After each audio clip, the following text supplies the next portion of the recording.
Indonesia menjadi negara yang dilewati jalur perdagangan laut penting di dunia, yakni Selat Malaka.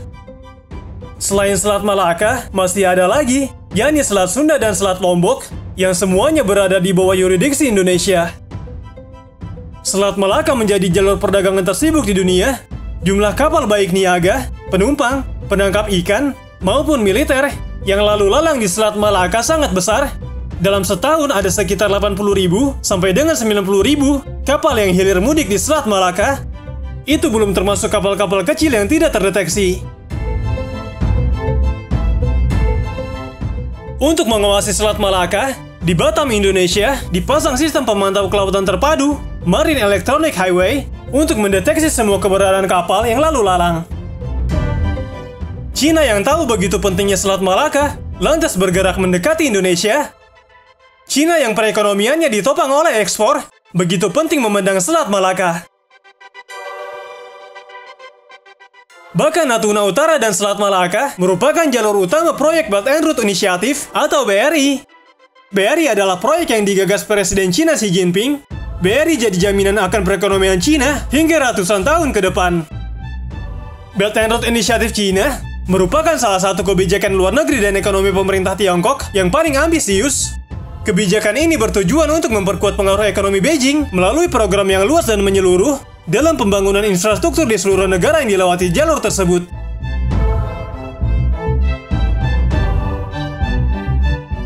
Cina sendiri sudah membayangkan bagaimana nantinya bila Selat Malaka dan Natuna Utara mereka kuasai.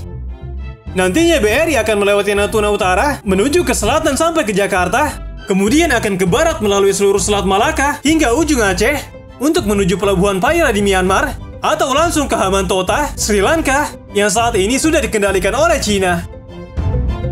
Dalam peta BRI, Cina berencana membangun satu pelabuhan di Selat Malaka yang sudah ditandai dengan gambar kotak warna biru muda. Hal ini menunjukkan betapa pentingnya Selat Malaka bagi kepentingan nasional Cina. Ada kemungkinan Cina menggunakan kekerasan dalam upayanya merebut pengaruh di Selat Malaka. Media asing mengatakan, Indonesia merupakan negara terbesar keempat di dunia dan terbesar ketiga di Asia, terdiri lebih dari 17.000 pulau di Samudra Pasifik dan Hindia. Pulau ini memiliki posisi strategis di Selat Malaka yang penting dan jalur maritim tradisional ke Australia. Untuk memastikan jalur udara bebas dan tanpa hambatan dari Samudra Hindia, Laut Cina Selatan, dan Selat Taiwan, Indonesia dan ASEAN sangat diperlukan. Maka dari itu, Cina bakal menghadapi perlawanan keras militer Indonesia.